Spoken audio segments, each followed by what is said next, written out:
So with the Philadelphia doubleheader on Monday night, the Philadelphia Flyers kept us on the edge of our seats in a wild Eastern Conference game. Flyers went the distance with the Boston Bruins in a game that would take all 3 periods, extra times, and a shootout. But in the end, the Flyers came out victorious in that shootout. But guys, I'm at Parceo Philly, uniting all through sports and culture here in the beautiful city of Philadelphia. And today, we're going to talk about the Philadelphia Flyers getting a nice little W against the Boston Bruins. But don't go anywhere, guys, because you don't want to miss this episode whatsoever. Let's get this started, shall we? I think so. Yeah!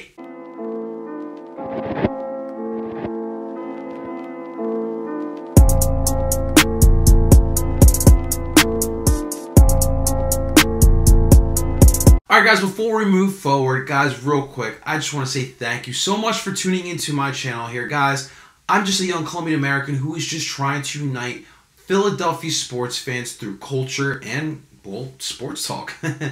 Well, guys, you can help me make a face here in the Philadelphia sports landscape by liking this video, subscribing to this channel, hitting the bell button for notifications, as well as sharing this video and this channel to help me grow. But that is right, the Flyers would finish off a 3-game homestand.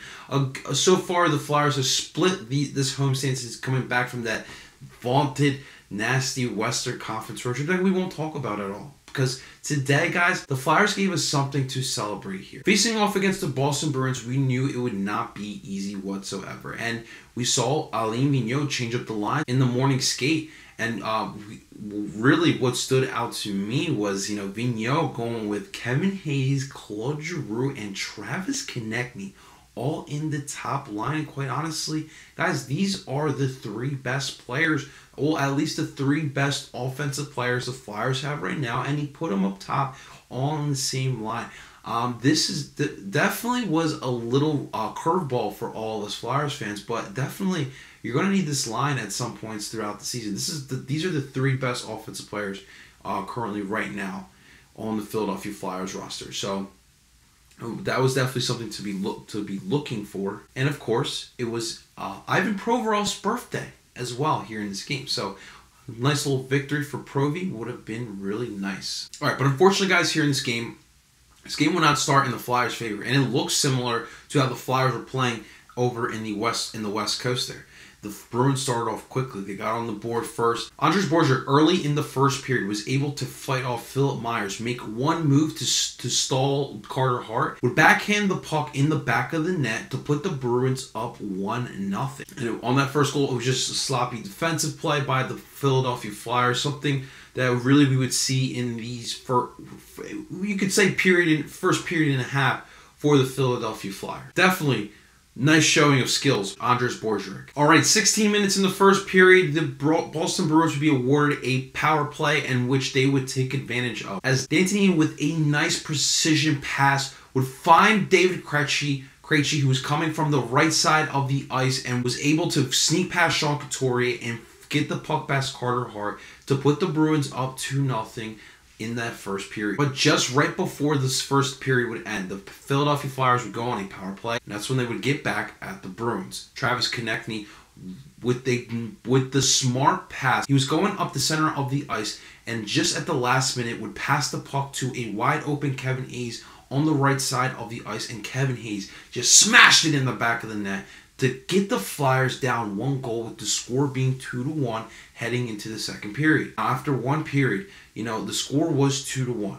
You let up those 2 goals, which, you obviously want those back, but you were down 1 goal, and it was about getting back into this game here in the second period. All right, and then the second period, like I just said, you finished the first period off so strong. You wanted to keep that momentum going in the second period, and the Flyers did not do that.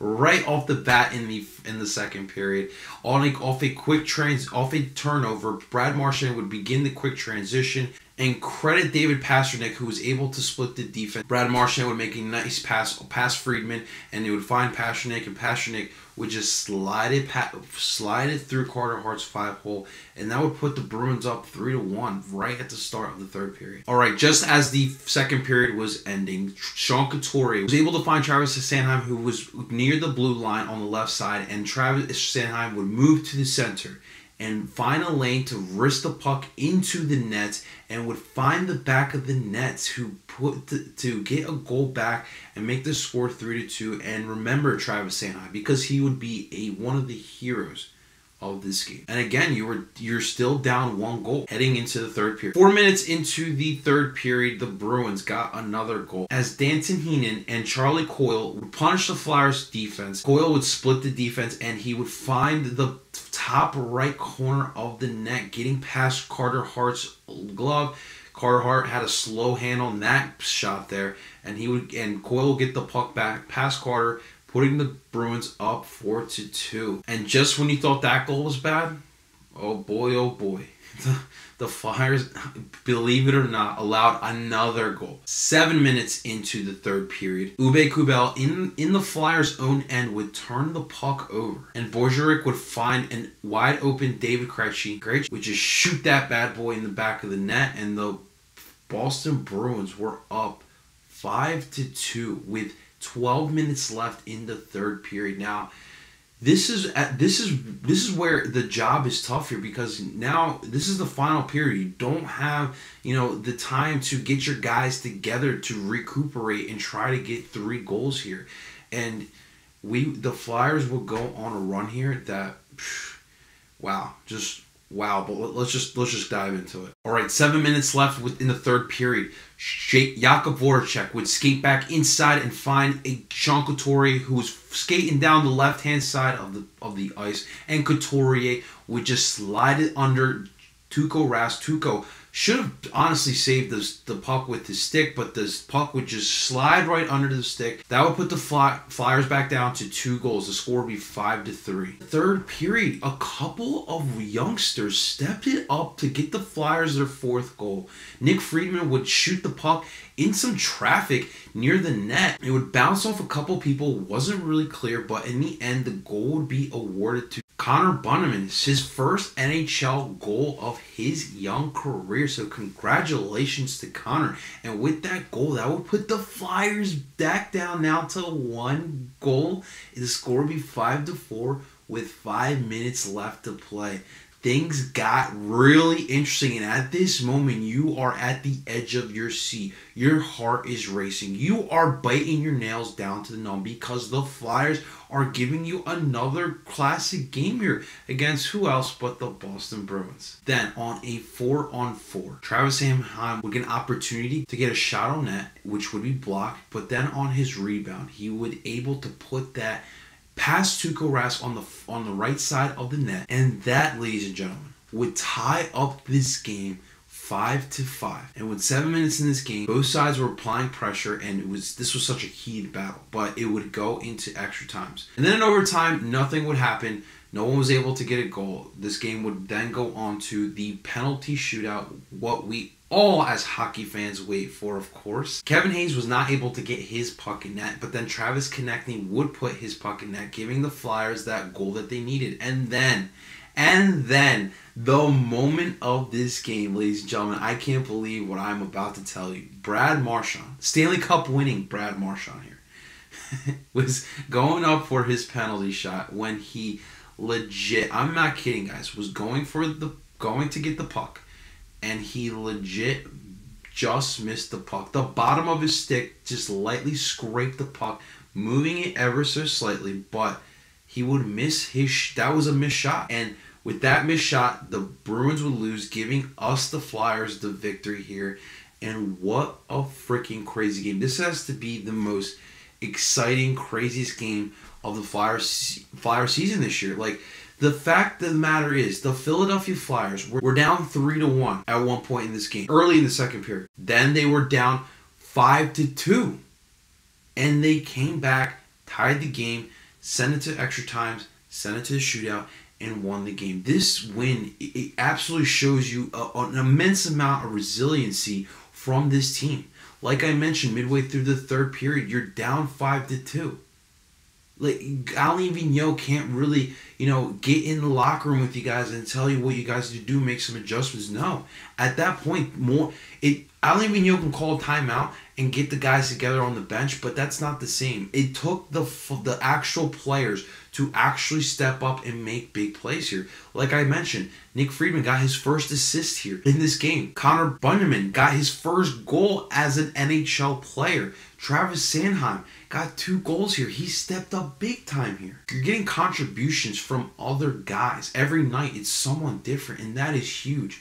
Carter Hart didn't have a good game here. Carter Hart did not have his best game here. Carter saw 31 shots and he only had 26 saves. Now I'm going to say Carter probably should have probably stopped at least 3 of those shots. Now I'm not going to fault him because like what I mentioned before, Carter Hart is a young goalie, but he is ahead of his time at the age that he is. So you know, when you got a young goalie like Carter Hart, you're going to get games like this every so often. But what's important is that Carter learns from these games like this. One thing I will say for Carter Hart, he really did step up. In the crucial moments of this game, he had some saves that was needed for the Flyers to win this game. Especially in that penalty shootout. He did not allow one single goal for the Flyers. All right, guys, one thing I will say before we sign off here in this game. Look, the Flyers are a good team here, okay? Like one thing you really do see with this team is it's a hard-working team. Alain Vigneault's imprint is on this team 100%. They work their ass off. They're resilient. You know, you've seen a couple times this year this team has come back and won games. You see the hard work from this team. You see the talent on this team as well. You got guys like Claude Giroux, Travis Konechny, Jakub Voracek, JVR, Kevin Hayes. It's about putting in, you know, complete efforts night and out. And one of the main issues for me is I feel as if the defense at times, you know, they're not as organized as they should be. Sometimes they have some, you know, bad goals allowed. Like Matt Niskanen is a perfect example. Here's a guy who's had a great year. He's one of the better trades that the Flyers have had in recent history. But, you know, for every great play that he gives you, he will give you a dud. You know, on that first goal in this game, that was completely his fault. He let Bergerac get right past him and got that goal. So I feel as if, to me, I don't know if the Flyers want to go out and maybe get another guy on defense. I like what we have. There's just a lot of youth back there, and that youth is going to learn, and they're going to get better. But that's, to me, one of the main issues with the Flyers. And the problem is that I've noticed this year when the Flyers are, more so when they're on the road, when they are down big, it's tough. It really is tough. They really have a tough time trying to get back. When they're at home, it's a different story. They feel comfortable. They got the home crowd right behind them, so it's a little easier, especially like a night like tonight. But let's just see some more consistent play. I believe in you guys. Like, I believe this is the third best team in the Metropolitan. I don't think that we are a wild card team. I really don't. So we still got plenty of time. We really have plenty of time, guys. We just got into 2020. You know, we got a couple more months here. It's time to get the engines going. Let's get this bad boy in that 4th gear and let's get this shit going. All right, next up for the Philadelphia Flyers, we are traveling to St. Louis to face off against the reigning Stanley Cup champions, the St. Louis Blues. And yes, we will see Craig Berube and Braden Shen, so that should be fun. I really want to see what we got in our Flyers here in this game. You're facing off against the reigning champs. You're on the road again. Now, St. Louis is in the Midwest, not really the Western Conference, but yet you still have failed to, you know, look somewhat decent in a West Coast game. So this will be a great test, and we'll also be on NBC Sports, like the national NBC Sports. So I think it's the Wednesday night hockey game, if I'm not mistaken. So that should be really fun. We'll be on primetime TV. So that should be exciting. But guys, you want to talk Flyers? I want to hear from you. In the comments below, let me know what your guys' thoughts on this game is, what your guys' thoughts are on the next game is as well. Let's talk Philadelphia Flyers. And of course, guys, thank you. Thank you so much for tuning into my channel here. I really appreciate it. But guys, you can help me grow in the Philadelphia sports market. And it is really easy. You can just like this video, subscribe to this channel, hit the bell button for notifications, as well as sharing this video and this channel to help me grow. And guys, you want to follow me on the platforms of social media, you can absolutely do that as well. Follow me on Twitter at Parceo Philly, and you can also follow me on Instagram at L_Parceo_Philly. And until next time, mi gente, I'm Parceo Philly, telling you guys that it is now or never. Talk to you soon.